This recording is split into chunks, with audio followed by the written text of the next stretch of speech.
कीदृक वर्णवान, भगवान किस प्रकार के वर्ण वाले हुआ करते थे, पूज्य होते थे।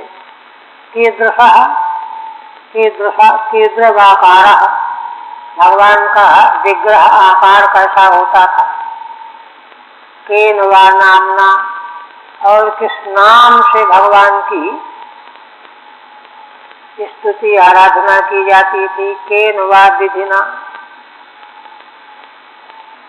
इस प्रश्न को सुन करके नवम योगेश्वर करभाजन, करभाजन माने कर ही जिनका पात्र है, इतना बात त्याग, जैसे महाराज जी कर्तात्विक जी के नाम से प्रसिद्ध, वैसे ही करौ एव भाजनम यश असौ कर भाजन, इतना बात त्याग। तो वे उत्तर देने लगे नवम योगेश्वर, कहते हैं कि राजन कृतम त्रेता द्वापरम चो कलवित्तेषु केशवः। देखो 4 युग क्रमशः बार बार आते जाते हैं, सतयुग, त्रेता, द्वापर और कलयुग। और इन चारों ही युगों में भगवान की पूजा हुआ करती है। नाना वर्णाभिधाकारो नानैव विधिनिज्यते। चारों वर्णों, चारों युगों में नाना वर्ण के रूप में भगवान के नाना अभिधा माने नाम, और नाना आकार, भिन्न भिन्न आकार, भिन्न भिन्न नाम, भिन्न भिन्न वर्ण, और उनकी आराधना की भिन्न भिन्न विधियां। नानैव विधिना युज्यते। टीका में कहते हैं एषु कृतादि कालेषु नाना प्रकारा वर्णाभिधाकारा यस्य सः। इन चारों कालों में, सतयुग आदिकों में, नाना प्रकार के भगवान के वर्ण, नाम, आकृतियां और पूजन के विधान, ऐसे भगवान नानैव विधिना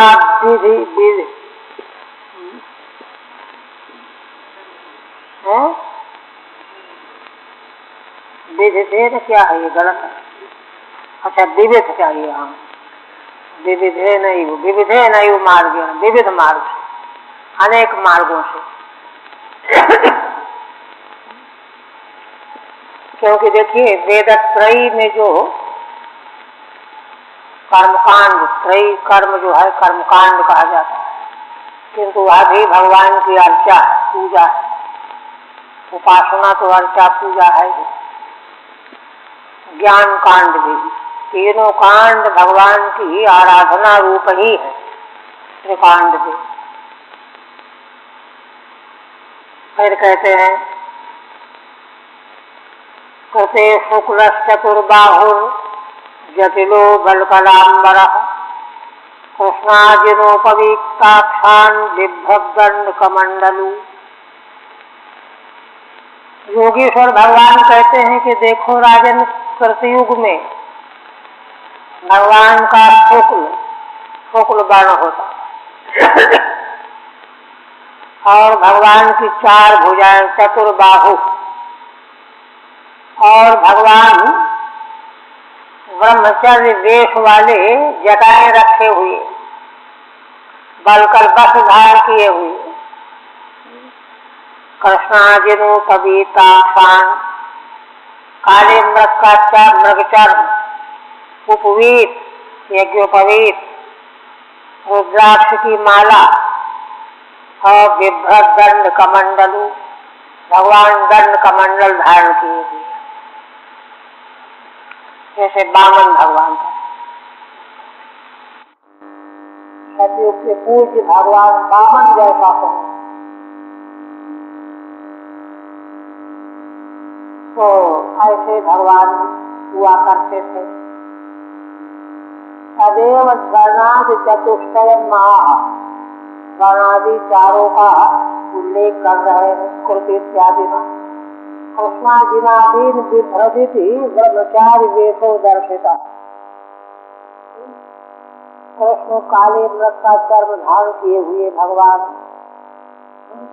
जटाएं रखे हुए, यह वेश भगवान का ब्रह्मचारियों का ऐसा दिखाया। क्योंकि देखिए सतयुग में असल में मनुष्य जन्म से ही धर्मात्मा होते, और धर्मात्मा होने के कारण जो वेद का प्रथम तपोमय मार्ग ब्रह्मचर्य, उसी अवस्था से भगवान की आराधना में लग जाते थे। इसलिए उनको भगवान भी उसी प्रकार के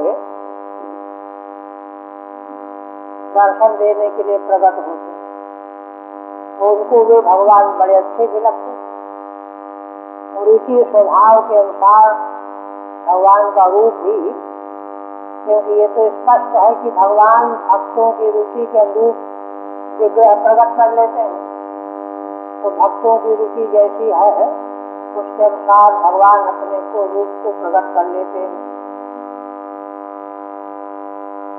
इसके बाद कहते हैं मनुष्यास्तु तदा शांता निर्वैरा सुहृदः समा यजन्ति तपसा देवं समेन तो दमेन तो। कृतयुग में जो ब्रह्मचार्य वेश वाले भगवान शुक्ल वर्ण के, उनकी आराधना करने वाले मनुष्य कैसे होते हैं? सदा मनुष्यास्तु शांता, शांत, उनमें कोई रजोगुण तमोगुण है ही नहीं, निर्वैरा, कोई वैरभाव नहीं, सुहृदा, समा, सबके प्रति सौहार्द भाव रखने वाले, समान दृष्टि वाले। इसलिए इसी दृष्टि वाले मनुष्य को सतयुग में यजन्ति तपसा देवम समेन तो दमेन तो। तप माने ध्यान, भगवान का ध्यान करने लगे, यही भगवान की आराधना है। और समेन तो दमेन तो, सम माने मनोनिग्रह, दम माने इंद्रिय निग्रह। तपसा ध्यानेन, आप भगवान के नाम कौन कौन प्रचलित थे? हंसः सुपावो वैकुंठो धर्मो योगेश्वरो मलः ईश्वरः पुरुषोऽव्यक्तः परमात्मेति गीयते। भगवान के ये नाम जो है सारगर्भित, हंस रूप से भगवान ने श्री नारद जी को उपदेश किया। हंस की आकृति का अर्थ होता है नीर क्षीर का विवेक करने वाला होता है।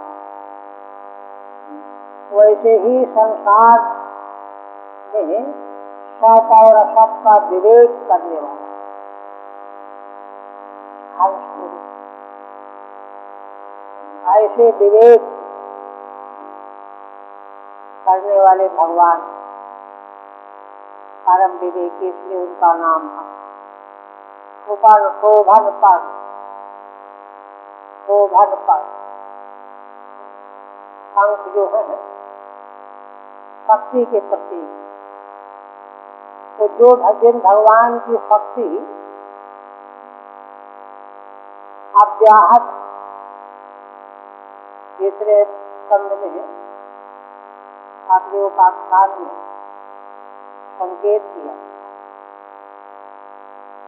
भगवान जो है अपने भक्तों का क्लेश दूर करने के लिए त्वरित प्रकट होते, त्वरा का प्रतीक, जल्दबाजी। भक्त भगवान के प्रति जो समर्पित है, उनके प्रति भगवान व्यग्र होकर के त्वरित उनकी रक्षा करने के लिए प्रकट होते हैं। आया है ना अष्टम स्कंद गजेंद्रोपाख्यान, कि जब गजेंद्र थक गया, ग्राह ने पकड़ना, भगवान की स्तुति कर रहा था जन्मांतर के संस्कार पर, एक फूल लेकर के और भगवान का तब तक दर्शन घोड़ों पर बैठे और तो बहुत शीघ्र कार्य होता, किंतु वहां जब भगवान ने देखा कि अरे ये तो बिल्कुल लबेदम आ गया, वो गरुड़ को छोड़ करके भगवान जो है वहां कूद पड़े। तो भगवान जो है ऐसे शोभन कर्ण वाले सुवर्ण नाम वाले भक्तों के प्रति अनुग्रह करने में एक क्षण का विलंब न हो। वैकुंठ भी भगवान का नाम है। वैकुंठ तो भगवान का सर्वोच्च धाम भी है, और इस धाम को भगवान ने लक्ष्मी जी की प्रसन्नता के लिए प्रकट किया। जिसे भगवान ने यहाँ द्वापर युग में द्वारिकापुरी प्रकट की, वंशियों की रक्षा के लिए, कल्याण के लिए। वैसे भगवान ने लक्ष्मी जी को प्रसन्न करने के लिए उनके मन में संकल्प आया कि कम से कम अपने रहने के लिए कोई जगह चाहिए, तो भगवान का नाम भी है और धाम का नाम वैकुंठ। और धर्म तो भगवान को इतना प्रिय है, धर्म के लिए भगवान जो है सदा तत्पर है। समझ में घटनाक्रम महाराज जी सुनाया था, अकबर को बोध कराने के लिए बीरबल ने एक खेल रचा, नकली उसके पुत्र को नदी गंगा नदी में वाराणसी में डूब गया। अकबर से रहा नहीं गया, कूद पड़ा। बीरबल ने पूछा कि महाराज आप क्यों कूदे? वहां तो बड़े बड़े केवट रक्षक, आपको तो तैरना भी नहीं। अकबर ने कहा कि बीरबल तुम ठीक कहते हो, लेकिन मुझसे रहा नहीं गया। तो कहा यही उत्तर है भगवान के अवतार में।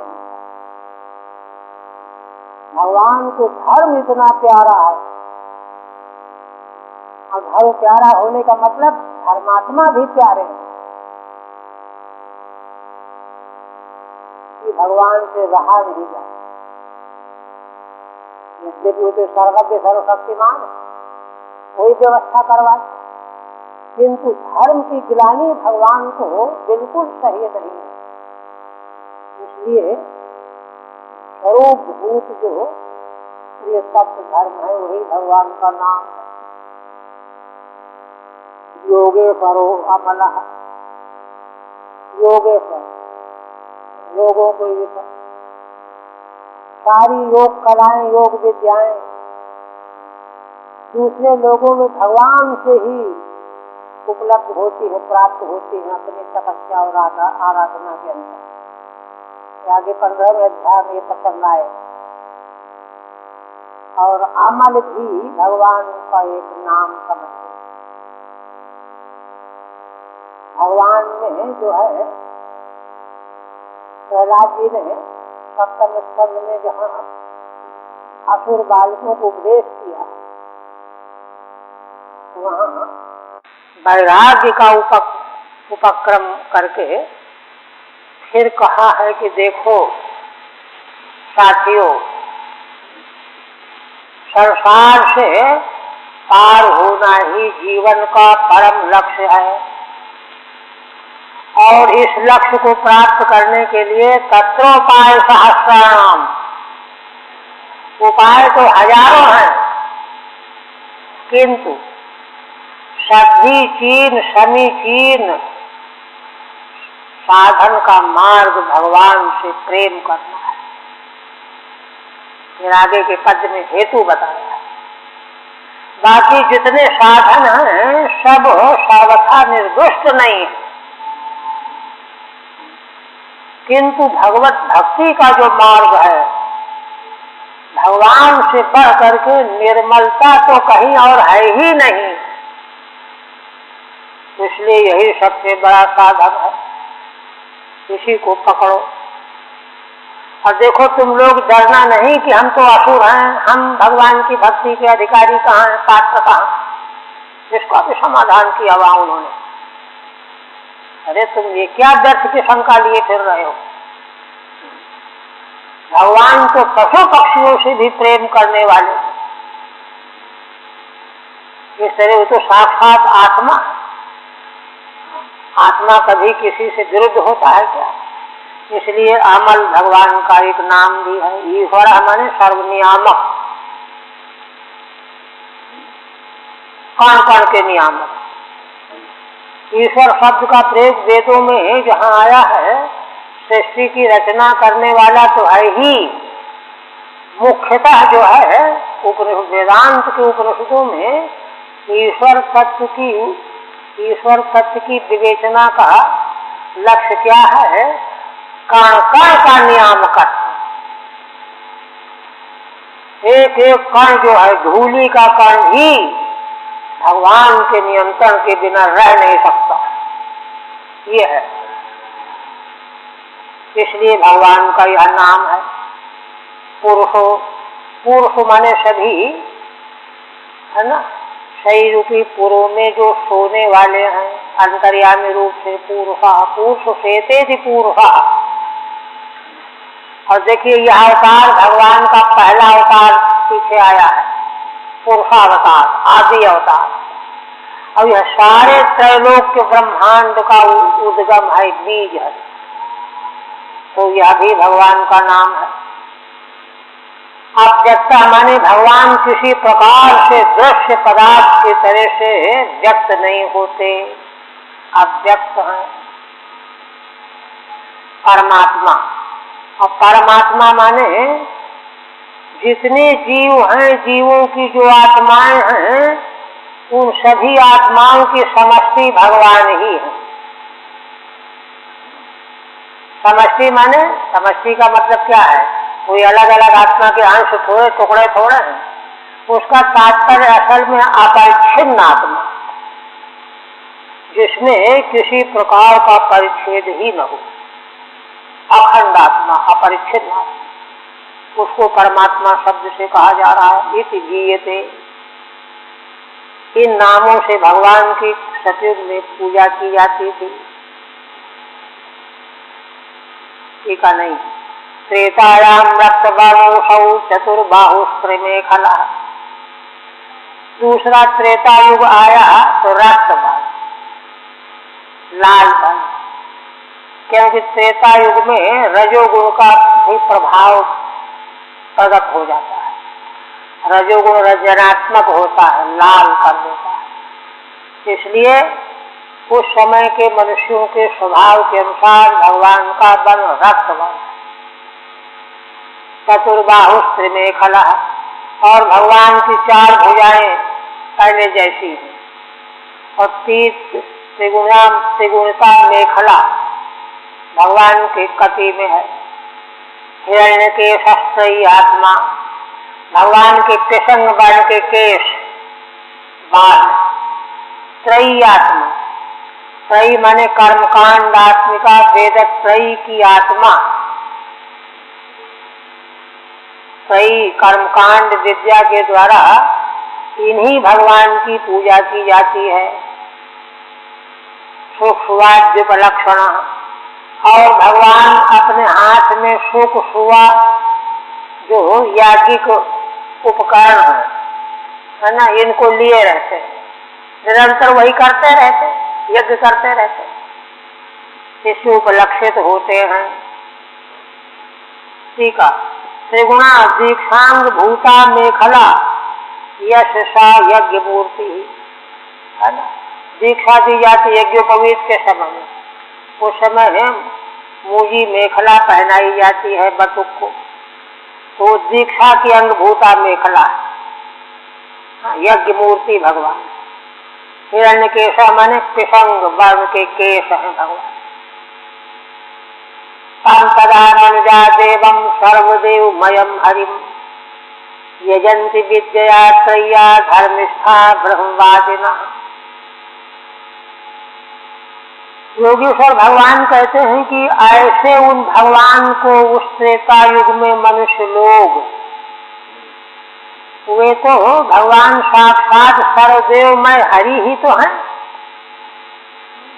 भगवान ही तो सर्वरूपमय है, सर्वदेवमय। उनका यजन करते हैं। किसके द्वारा? साधन विधि क्या है? त्रयी, त्रय्या विद्या, वेद त्रय, ऋक् यजु साम, है ना, प्रस्तोता उद्गाता अध्वर्यु। इस दृष्टि से ऋक् यजु साम वेदत्रयी का विभाजन है ना। उस समय त्रेता युग के लोग सब धर्मिष्ठ होते थे, धर्मनिष्ठ, ब्रह्मवादिना और वेदवादी होते थे।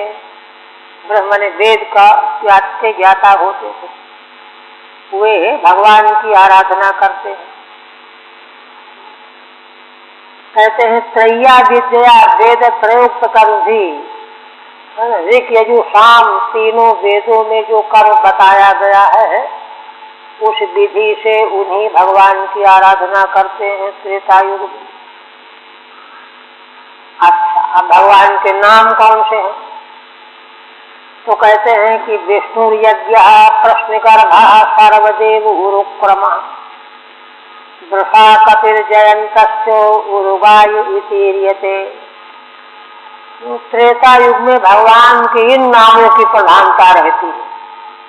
विष्णु, विष्णु भगवान का नाम है ना, जो सर्वत्र व्याप्त रहने वाला तत्व है, विष्णुतीत विष्णु। यज्ञ स्वरूप, यज्ञ ही तो भगवान का स्वरूप है, उन्हीं की पूजा होती है, यज्ञ मूर्ति। प्रश्निगर्भा, प्रश्नी श्रुतपा की प्रजापति की पत्नी जिनका नाम प्रश्नी है, उनसे उधर से भगवान प्रकट हुए, अवतरित हुए, इसलिए भगवान का नाम ही प्रश्निगर्भा पड़ गया। देवकी पुत्र भगवान श्री कृष्ण को कहते हैं तो यह तो यौगिक नाम है, प्रश्निगर्भा। सर्वदेवा, सर्वदेव भी भगवान का नाम। उरुक्रम भी नाम भगवान का, उरुक्रम माने भगवान शीघ्र गति वाले। वृषा कपिर जयंतश्च, वृषा कपि माने भक्तों की, उपासकों की कामनाओं की वर्षा करने वाले, वृषा कपि, कामान वर्षन और विघ्नों का नाश करने वाले वृषा कपि। जयंतश्च, और सर्वत्र विजय प्राप्त करने वाले। उरुगाय इतीर्यते, उरुगाय माने जिन भगवान का यशोगान निरंतर है ना, युग युगांतर कल्प कल्पांतर में कभी बंद नहीं होता, ऐसे भगवान के नाम, इन नामों से उनकी आराधना होती है। ठीक है। प्रश्निगर्भा, प्रश्नि सुतपा प्रजापति पत्नी, सुतपा नाम के प्रजापति की पत्नी का नाम था प्रश्नि। तस्या पुत्र, उन्हीं के पुत्र प्रश्निगर्भ भगवान का नाम ही पड़ गया, माँ के नाम से नाम पड़ गया। वृषा कपि स्मृता संवर्षति, जो भगवान स्मरण करते ही कामनाओं की वर्षा कर देते हैं, उन भगवान को वृषा कपि कहते हैं। कामान आकंपयत क्लेशान, और दूसरी व्याख्या है क्लेश कांपने लगते हैं। भगवान के जो भक्त आराधक हैं उनको जहां से भी क्लेश आता, क्लेश कांपने लगते हैं। ऐसे दो कारणों से भगवान का नाम वृषा कपि, कामनाओं की वर्षा करने वाले और पूजक के विघ्नों का नाश करने वाले। इसी तरह से जयत्यो सर्वदा जयंता, जो भगवान हमेशा विजयी रहते हैं, जय प्राप्त करते हैं, इसलिए जयंत भी भगवान का नाम है। आप देखिए, द्वापरे भगवान श्यामः पीतवासा निजायुधा, श्रीवत्सादिभिरङ्कैश्चो लक्षणैरुपलक्षितः। तीसरे द्वापर युग में भगवान का श्याम वर्ण और भगवान का पीत वस्त्र और भगवान के अपने निजी आयुध है ना, सुदर्शन चक्र, खड्ग आदि। श्रीवत्सादिभिरङ्कैश्च और भगवान के वक्षस्थल में दाहिनी ओर श्रीवत्स का चिन्ह अंक में लक्षणैरुपलक्षिता और ऐसे लक्षण भगवान के दिखाई देते हैं जिनसे यह मालूम पड़ जाता है ये साक्षात भगवान है। टीका में कहते हैं श्यामो आतशी पुष्प संकाशः।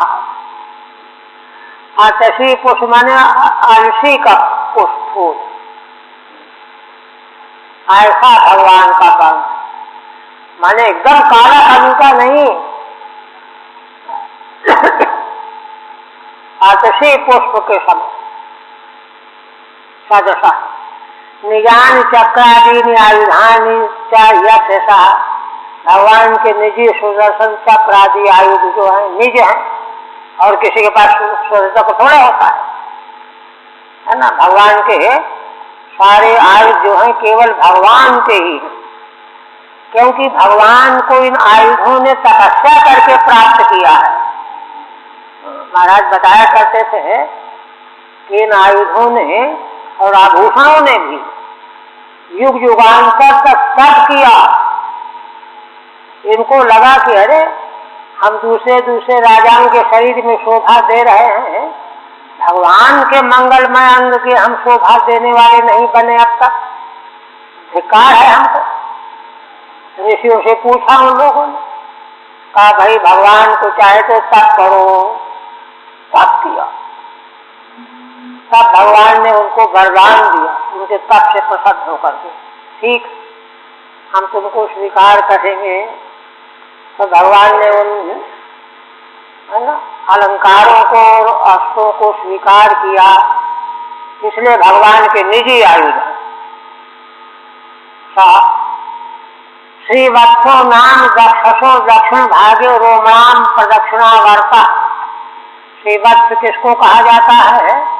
भगवान के वक्षस्थल के दाहिने भाग में है ना पीत वर्ण की रोमावली का एक आवर्त है, वही श्रीवत्स का चिन्ह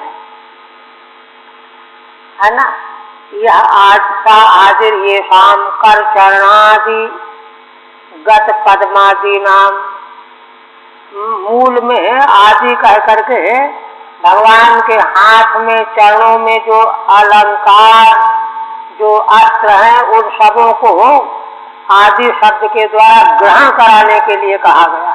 श्रीवत्सादि में आदि से सब ले लीजिए, चारों अस्त्र शस्त्र भगवान के आभूषण आदि शब्द से सबका ग्रहण कराया गया है। कई अंकई, और इससे भगवान चिन्हित हैं। अंक जो है चिन्ह रूप में होता है। आंगिकई अथवा भगवान के अंग में ही ये रहते हैं सब आभूषण और अस्त्र शस्त्र। चिन्ह लक्षण, इन चिन्हों को देख करके भगवान को दूर से पहचान हो जाती है, भगवान है देखो। और बाह्य कौस्तुभादि भी, और बाहरी कौस्तुभादि भी भगवान धारण किए रहते हैं, कौस्तुभमणि। फिर कहते हैं राजोपलक्षण यजंती वेद तंत्राभ्याम परम जिज्ञासवो नृपो। हे राजन, द्वापर युग में उन्हीं भगवान को, पुरुषावतार भगवान को, मान धर्मा मनुष्य है ना, भगवान को महाराज के समान उपलक्षित करके भगवान सारे ब्रह्मांड के महाराजा उपलक्षित है। ये यंत्र वेद तंत्राभ्याम, वेद के द्वारा, वेद विधि के द्वारा, तंत्र विधि के द्वारा, वैदिक तांत्रिक दोनों विधियों के द्वारा, दोनों विधियों के द्वारा, इसलिए कि परम तत्व का साक्षात्कार की जिज्ञासा रखते हैं, जल्दी भगवान का तत्व दर्शन हमको प्राप्त हो, इसलिए दोनों विधियों में तत्पर होकर के आराधन करते हैं। ठीक है। महाराजोपलक्षणम छत्र चामराज युक्तम, छत्र चामरादि से युक्त हैं भगवान।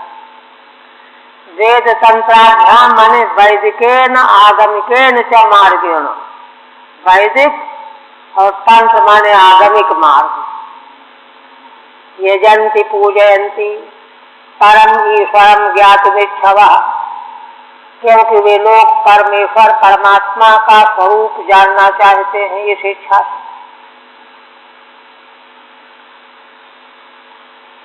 अच्छा, भगवान के नाम कौन है? तो नमस्ते वासुदेवाय, नमः संकर्षणाय च, प्रद्युम्नाय अनिरुद्धाय तुभ्यं भगवते नमः। भगवान का चतुर्व्यूह स्वरूप जो भगवान वासुदेव नाम से प्रसिद्ध हैं। वासुदेव शब्द का अर्थ है जिन सर्वाधिष्ठान भगवान में कण कण सारा जगत जिनमें विद्यमान है, अधिष्ठान। संकर्षण भगवान जो है यह भी भगवान का स्वरूप है, और ये संसार का उपसंहार करने वाले हैं। प्रद्युम्नाय अनिरुद्धाय, प्रद्युम्न जी सब प्रकार की वासनामयी वस्तुओं को प्रकट करने वाले हैं। अनिरुद्ध के रूप में अनिरुद्धाय चारों द्वीव हैं। चारों द्वीव के द्वारा भगवान का कार्य कारणातीत स्वरूप और समग्र ब्रह्मांडात्मक, समग्र विश्व ब्रह्मांड में जो क्रियाकलाप है तदात्मक, ऐसे रूप में भगवान की आराधना पूजा होती है द्वापर में। नामान्या नमस्ते विस्तार नहीं किया क्योंकि चतुर्व्यूह के रूप में पीछे प्रसंग आ चुका है। फिर कहते नारायणाय ऋषये पुरुषाय महात्मने, विश्वेश्वराय विश्वाय सर्वभूतात्मने नमः। भगवान का नारायण के रूप में आराधन किया जाता है द्वापर युग में, है ना। ऋषि के रूप में, नर नारायण ऋषि के रूप में, है ना, परम पुरुष के रूप में, और महान आत्मा के रूप में विश्वेश्वराय विश्वाय, और सारे विश्व के नियामक के रूप में, और स्वयं भगवान ही विश्व के रूप में भी प्रकाशित हो रहे हैं, प्रकट हो रहे हैं। सारा विश्व ही भगवान बने हुए हैं, और विश्व के चारों प्रकार के प्राणियों की भगवान आत्मा भी हैं। सर्वभूतात्मने नमः। इन नामों से भगवान की आराधना करते हैं द्वापर के मनुष्य। टीका नहीं है। इद द्वापर उर्वीशो स्तुवंत जगदीश्वरम, हे उर्वीश, महाराज के लिए संबोधन है। हे महाराज, इस प्रकार से इन नामों से ऐसे भगवान की, जगदीश्वर की पूजा की जाती है। अब कलयुग के बारे में नाना तंत्र विधानेन कलावती यथास्व। हे राजन, अब कलयुग में भी भगवान की जैसी पूजा होती वह भी सुनो। तो पहले कहते हैं नाना तंत्र विधानेन, माने अनेक प्रकार के आगम तंत्र के विधान से भगवान के कलयुग में पूजा की जाती है। इसका मतलब क्या है? इसका मतलब असल में यह है कि अपने अपने आगम प्रमाण वाले आचार्यों के अनुसार भगवान की विविध रूपों में पूजा कलयुग में की जाती है। चारों दिखाई भी देता है। वही नाना पंथ का विधान है। किंतु वहाँ बात जो दृष्टि में रखने की है वह वहाँ यह है कि उस भिन्न भिन्न रूप आकृति को लेकर के भागवत तत्व में फर्क नहीं है, भेद नहीं है। एकदम अलग कर लेना कि नहीं नहीं वो कोई भगवान है, ये भगवान, ये समझदारी नहीं है, ये भ्रम है। वो तो उन सभी रूपों में भगवान ही पूज्य हो, पूजित होते हैं, ये कह रहे हैं। नाना तंत्र विधाने में कला होती था तो उसी कहते नाना तंत्र विधाने ने कलौ तंत्र मार्ग से प्राधान्यम दर्शयति। कलयुग में तंत्र मार्ग का प्राधान्य मिलेगा, मिलता है। आप कहते हैं भगवान का वर्ण क्या? कृष्ण वर्णम त्रिषा कृष्णम सांगोपांगास्त्र पार्षद, है ना। कलयुग में भगवान जो पूजे जाते हैं कृष्ण तो उनका वर्ण है, किंतु कृष्ण वर्ण ऐसा काला कलूटा नहीं। त्रिषा अकृष्णम, भगवान श्याम वर्ण के होते उनमें तेज इतना चमकता रहता है कि तेज से उनकी श्यामता जो है छिप जाती है, तेज ही प्रकट दिखाई देता है ना। कृष्ण वर्णम त्रिषा कृष्णम। और कोई यहाँ कहते हैं कि भगवान श्री कृष्ण ही कलयुग में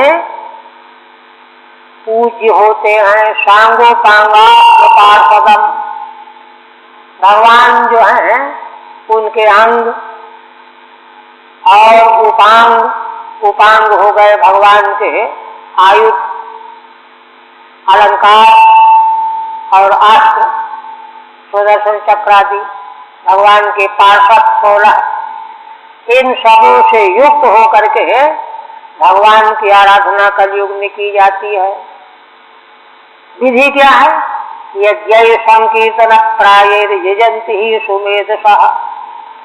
सुमेधसा माने विवेकी लोग इन भगवान की आराधना संकीर्तन प्राय यज्ञों के द्वारा करते हैं।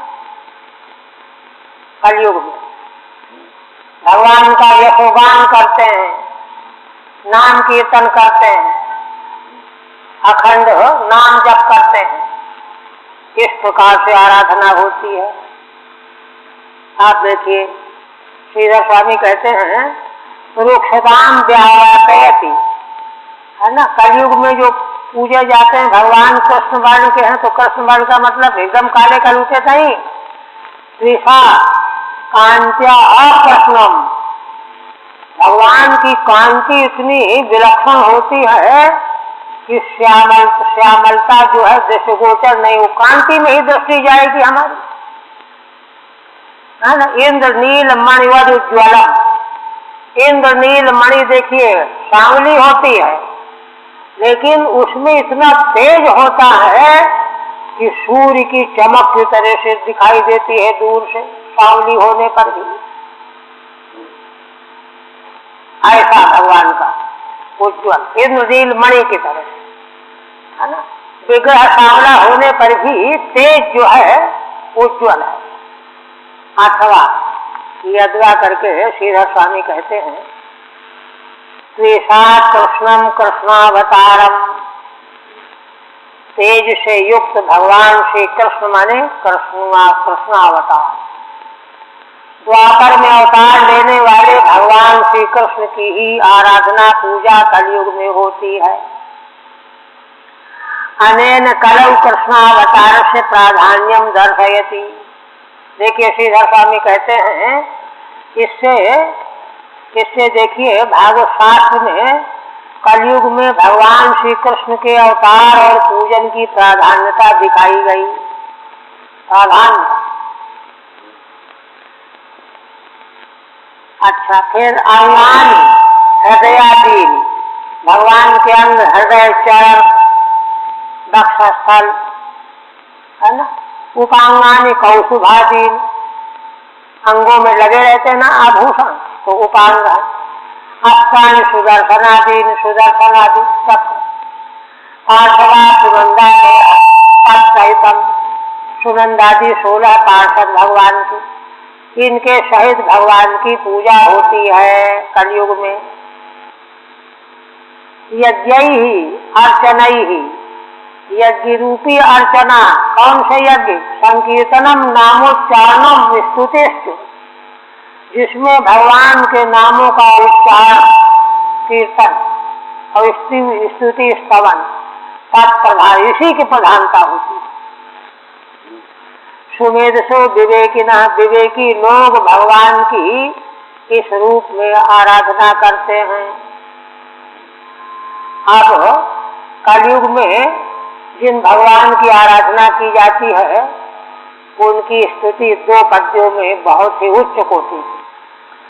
प्रायः देखिए आज भी जहाँ दूर दूर मंदिरों में भगवान की स्थापना है, चाहे वो राम मंदिर हो, चाहे श्री कृष्ण मंदिर हो, सब मंदिरों में है ना, ये पद जो है भगवान के स्तवन में कहे जाते हैं। जो मर्मज्ञ उपासक पुजारी पूजा करने वाले क्या कहते हैं? ध्येयं सदा परिभवग्नमभीष्ट दोहम, तीर्थास्पदं शिव विरिञ्चिनुतं शरण्यं, भृत्याद्यहं प्रणतपाल भवाद्धिपोतं, वंदे महापुरुष ते चरणारविंदम।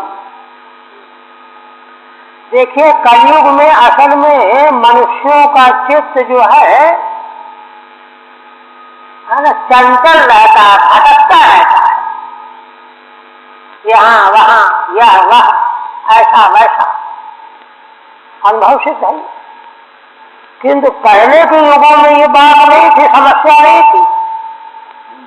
इसलिए ये शांत, जैसे सजू के लिए बताया गया, ध्यान के द्वारा बैठ गए, ध्यान लग गया। आज कोई ध्यान के लिए बैठ गया, ध्यान लग जाएगा? नहीं लगेगा।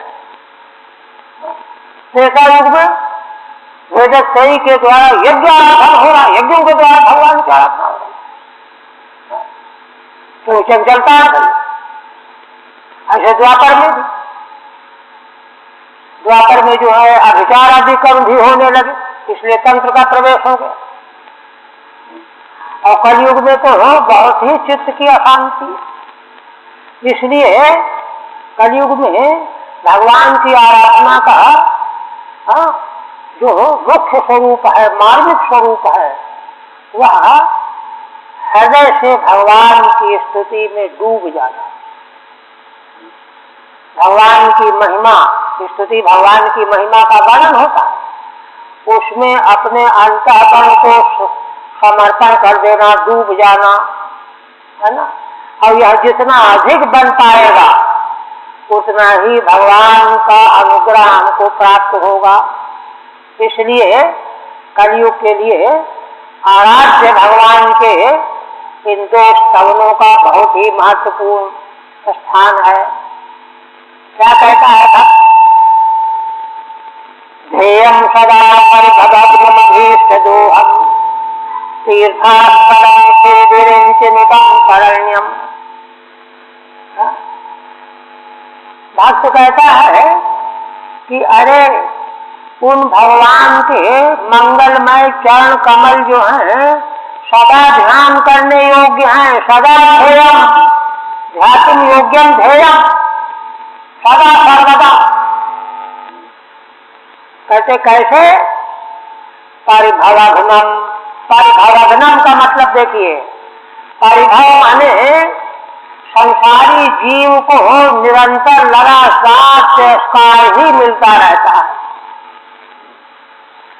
वह तिरस्कार 2 तरह से, एक तो हमारी इंद्रियां चैन नहीं लेने देती, ज्ञान इंद्रियां, कर्म इंद्रियां, उनसे बेचैन होकर के भटकता रहता है। गोस्वामी जी कहते हैं परबस जान हंसे हुई इंद्रियां जो है हंसी उड़ाती हैं, परबस जान करके जाएंगे, जैसे चाहेंगे वैसे गधे की तरह घुमाएंगे इसको, नाचेगा ये तिरस्कार एक। और दूसरा, जिनको अपना बनाया, परिवार, पुत्र कलश आदि, उनसे सुख पाने के लिए बनाया, किंतु सिवाय तिरस्कार के कुछ मिलने वाला नहीं। ये दो तरह का तिरस्कार, यह दो तरह का तिरस्कार जब तक भगवान के चरण हमारे हृदय में नहीं आ जाएंगे, इससे जीव बच नहीं सकता। इसलिए कहते हैं भगवान के चरण ध्येय क्यों है? पारिभावाधनम, पारिभाव माने संसार में रहने वालों को तिरस्कार जो निरंतर प्राप्त होता रहता है, उसका नाश करने वाले हैं। भगवान के चरण हृदय में आ जाएंगे, तिरस्कार गायब हो जाएगा। ऐसे एक। और अभीष्ट दोहम, हमको जो जो चाहते हैं, हमको ये मिल जाए, ये मिल जाए, वो सब मिल जाएगा।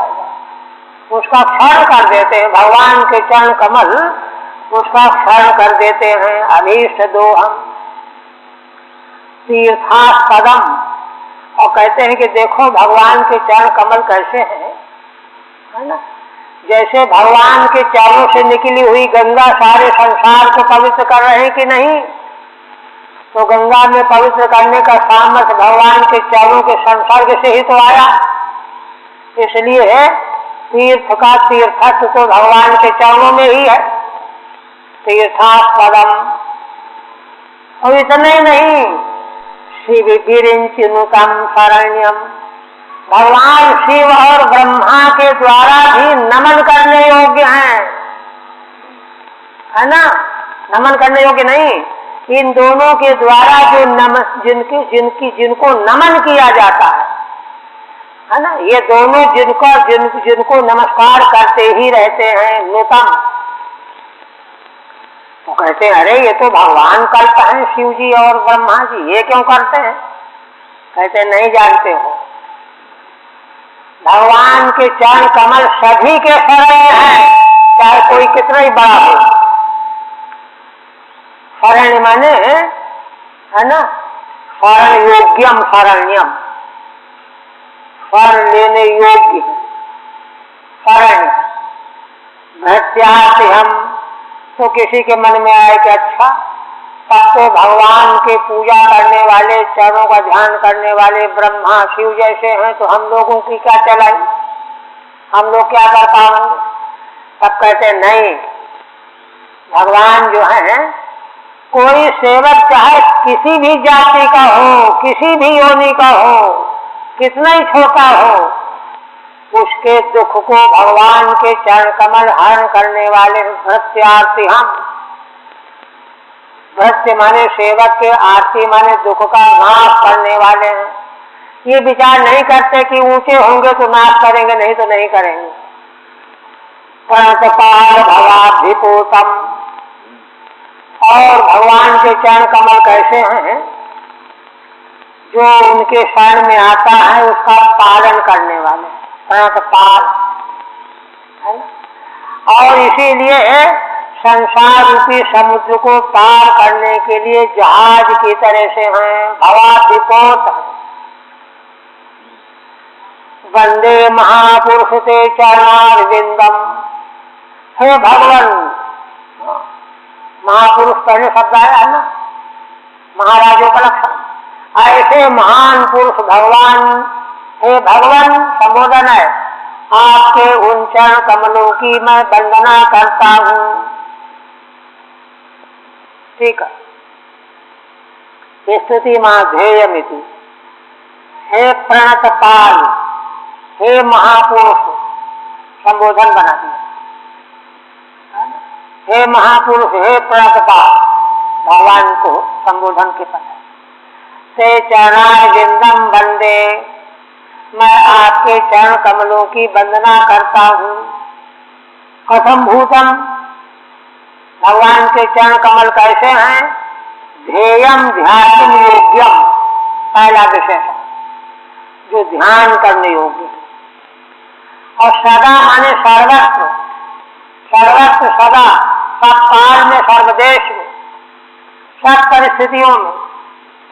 कहते हैं कि क्यों ध्येय योग्य क्यों है? ध्येयस्य हेतवः इंद्रिय कुटुम्बादिभिर यह परिभवः। अपनी इंद्रियों के द्वारा, अपने कुटुंब के द्वारा, आदि से और भी ले लो, मित्र वगैरह, इनके द्वारा जो तिरस्कार परिभव मिलता रहता है, काम हंती थी, उसका नाश करने वाले हैं भगवान के चरण कमल। तथा तत् ऐसे किंच अभीष्ट दोहम, अभीष्ट माने जो जो हम चाहेंगे सब दे देंगे। मनोरथ पूरकम, इसलिए ध्येय है। किंच और तीर्थास्पदम, गंगाद्याश्रयत्वेन परम पावनम, भगवान के चरण कमल गंगा आदि के आश्रय है ना, उद्गम है, इसलिए परम पावन है, परम पवित्र है। ध्यान करने से ही पवित्रता आ जाती है। श्री वीरेंद्र ध्यान नूतम स्तुतम महत्तमम, अरे जो हो भगवान शिव और ब्रह्मा के द्वारा स्तुति किए गए हैं, महत्तम है। नन तौ कृतार्थौ कृतार्थावेव किमर्थम ताभ्यामृतम, कहते हैं कि भगवान शिव और ब्रह्मा तो कृतार्थ हैं, ये क्यों भजन करते हैं, ध्यान करते हैं। ताभ्यामृतम तत्रा शरण्यम, कहते हैं भाई इनके भी शरण के योग्य हैं भगवान के चरण कमल। आश्रय योग्यम सुखात्मकम इत्यर्थ, इनको भी सुख देने वाले हैं।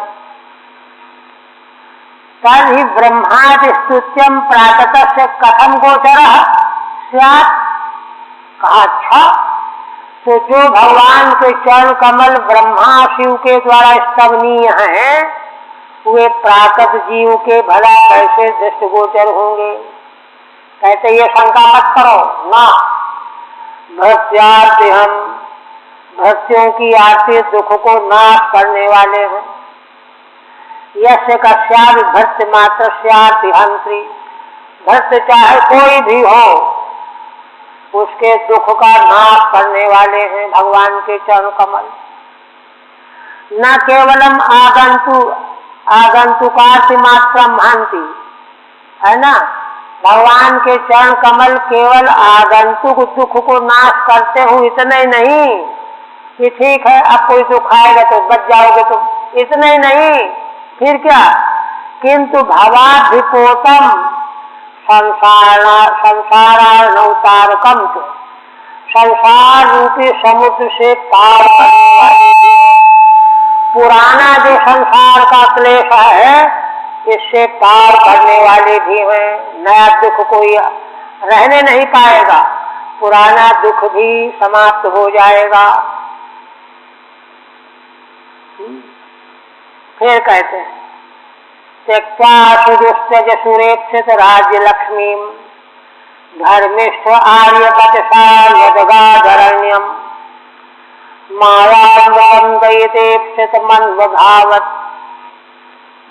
वंदे महापुरुष ते चरणारविंदम। दूसरा पद भी वही है ना, हे महापुरुष, है ना, ते चरणारविंदम वंदे, हम आपके चरण कमल की वंदना करते हैं। कहते हैं कि कैसे हैं भगवान के चरण कमल जिनकी वंदना करते हैं? यहाँ दो तरह से व्याख्या है ना। एक तो उन भगवान के चरण कमलों की वंदना करते हैं जिनका ऐसा स्वभाव है, एक, और दूसरा उन भगवान के चरण कमल की वंदना करते, भगवान के उन चरणों की वंदना करते हैं जो चरण कमल ही, है ना, भक्त के प्रति कितने आतुर रहते हैं रक्षा करने के लिए। दो तरह से व्याख्या। कैसे? त्यक्त्वा सुदुष्टज सुरेक्षित राज्य लक्ष्मी, हे धर्मिष्ठ, संबोधन बना लीजिए, धर्मात्मन भगवान श्री राम के रूप में अवतार लेकर के, है ना, राज्य लक्ष्मी, जिस दशरथ महाराज के राज्य लक्ष्मी को देख करके देवताओं के मुंह में पानी भर जाता था, वे चाहते थे कि हमको ऐसा राज्य मिल जाता,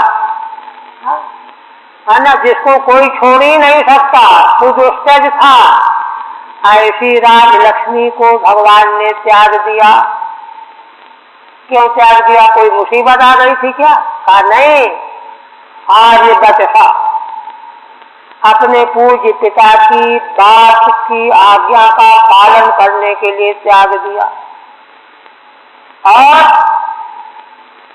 त्याग करके फिर उसकी ओर देखा भी नहीं, है ना। अरण्य में जंगल चले गए, वहीं रहेंगे तो बार बार लालच आएगा राज्य का, जंगल चले गए, है ना। और वहां जाके क्या किया? माया मगम गई देव मन धावत, गईता प्रियतमा देवी सीता, उनको कपट मृग के छाला से प्रेम था, चर्म चाहती थी। उनको प्रसन्न करने के लिए, उनकी इच्छा पूरी करने के लिए उस माया के मृग के पीछे भगवान दौड़ पड़े, यह जानते हुए भी कि यह राक्षस है, किंतु उनको संतुष्ट करने के लिए भगवान लीला दिखा रहे हैं ना।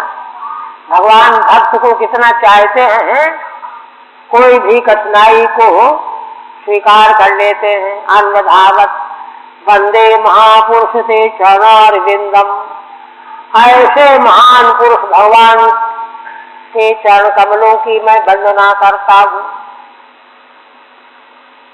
का इदानीम स्वयं आत्मकामत्वात् नैरपेक्षम भक्तार्थम च सापेक्षताम। दर्शक देखिए, श्रीधर स्वामी भाव प्रकट करते हैं। क्या? भगवान स्वयं तो निरपेक्ष, परम निरपेक्ष। क्यों?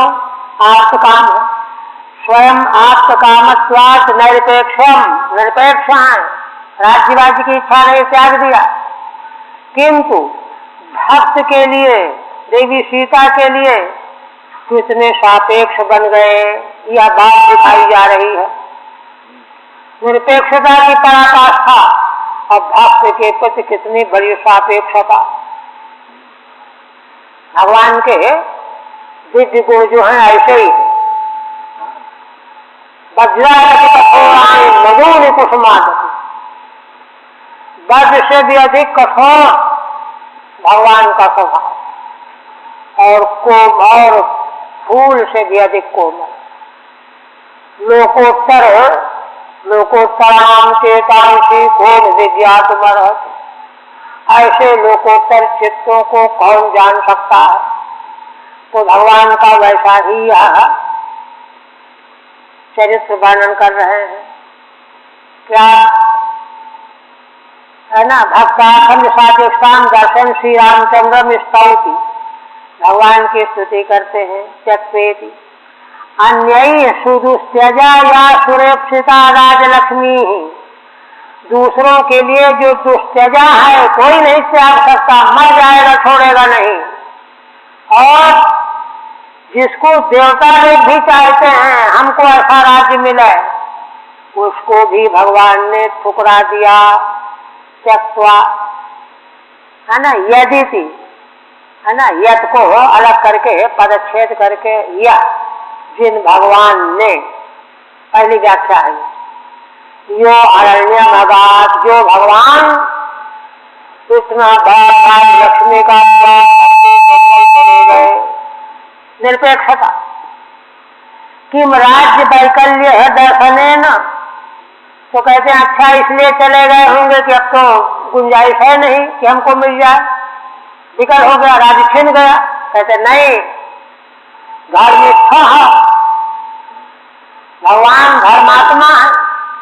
कुतः आर्य से गुरु दशरथ से बचसा, आदमी परम पिता गुरु दशरथ की वाणी को मान करके, किंच एवं राज्यम त्यक्त्वापि, दूसरी बात और इस प्रकार से राज्य का त्याग करके भी भगवान भक्त वात्सल्येन दयितया सीतया ईप्सितम्, भक्त के प्रति भगवान कितना प्रेम रखते हैं, इसलिए प्रियतमा सीता जी को जो अभिलषित था, माया मृगम स्वर्णाकारम यो अन्वधावत, स्वर्ण के आकार से माया से बना हुआ मारीच मृग था, उसके पीछे भगवान दौड़ पड़े।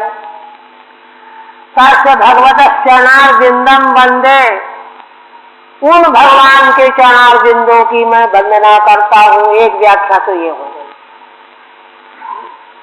अब दूसरे में यज्ञ से चरणारविंद का विशेषण बना दिया सर्वनाम। यद्वा अथवा हे धर्मिष्ठ संबोधन, हे धर्मिष्ठ धर्मात्मा, है ना। तथापि अव्यक्षितत्वाद आर्य पदेन संधिर न भवति, है ना।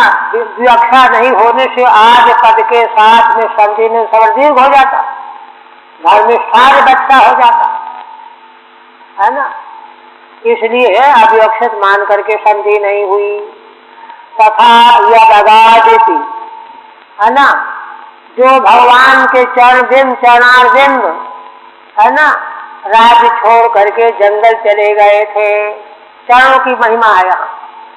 चरणारविंदम एवोच्यते यद माया मृगमन वधावत, जो चरण कमल माया के बने हुए मृग के पीछे दौड़े, है ना। धावत तत्ते चरणारविंदम वंदे, आपके उन्हीं चरण कमलों की मैं वंदना करता हूँ। इत्यन्वयः अन्यत् समानम, दूसरी व्याख्या समान है।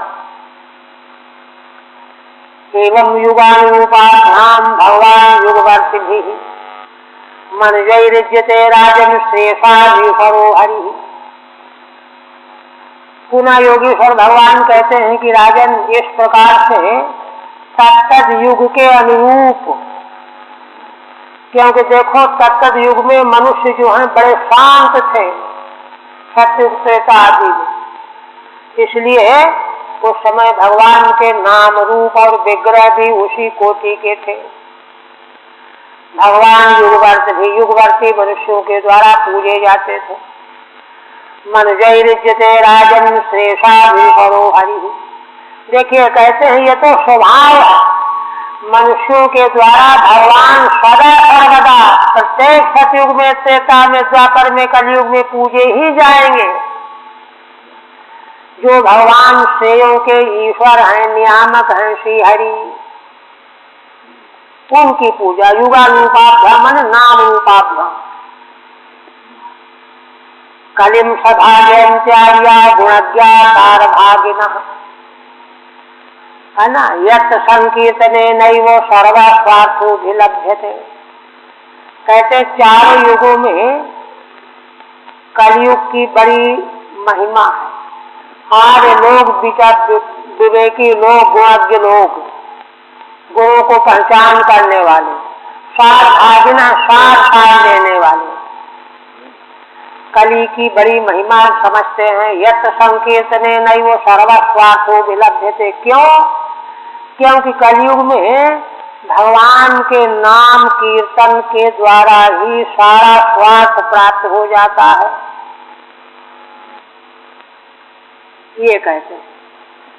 एतेषु चतुर्युगेषु कलिदेव श्रेष्ठः, इन चारों युगों में कलयुग ही श्रेष्ठ है, यह कहते हैं कलियुग। गुणज्ञा कलेर गुणम जानन्ति ये थे, गुणों को जानने वाले।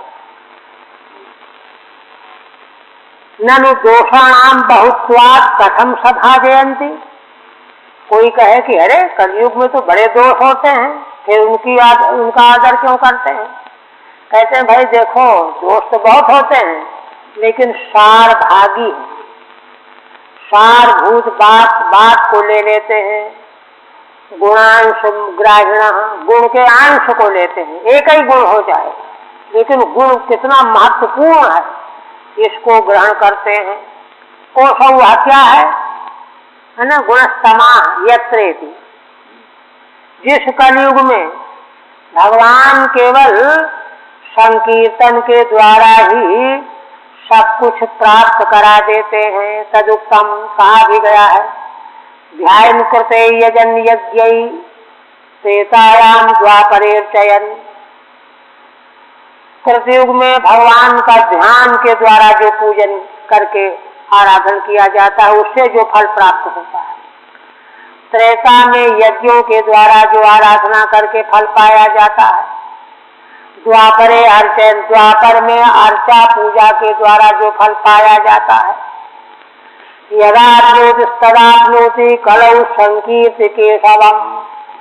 जो जो फल तीनों युगों में प्राप्त किए जाते हैं उन साधनों के द्वारा, वे सारे फल कलयुग में भगवान का मंगलमय कीर्तन करके प्राप्त हो जाता है, प्राप्त कर लिया जाता है। ऐसे ही रहने दीजिए।